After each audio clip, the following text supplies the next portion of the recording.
இப்போ மூலதனம் வந்து நம்ம மார்க்கெட்லேருந்து ரேஸ் பண்ணுற போது இந்த 3 விதமாக பார்க்கலாம்.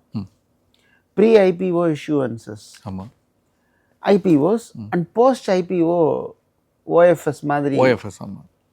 இந்த மீதி ரெண்டில் முதல்ல விட்டுட்டு ப்ரீ ஐபிஓ விட்டுட்டு மீதி ரெண்டில் ஒரு வாடிக்கையாளர் அவருடைய புரோக்கர் மூலமாக இருக்கும் சாமகிரிகளை கொண்டு பங்கேற்க முடிகிறது. ஓகே. ப்ரீ ஐபிஓவில் நம்ம அப்படி அலோவ் பண்ணலை.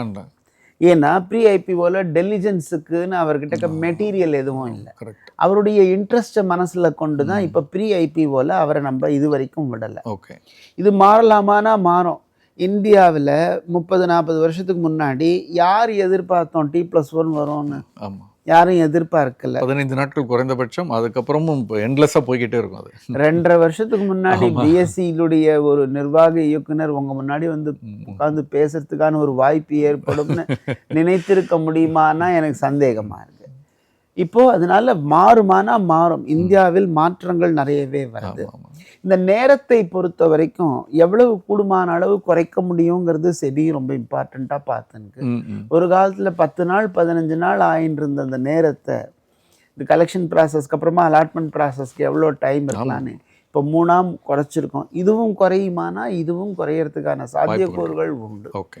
ஏன்னா நம்ம வந்து டெக்னாலஜியை கொண்டு மக்களினுடைய மேம்பாட்டுக்காக பலவிதமான நல்ல விஷயங்கள் பண்ணிட்டு வரோம். அதனால இதுவும் வரும்னு ஒரு தீர்க்கமான நம்பிக்கை எனக்கு இருக்குது சார்.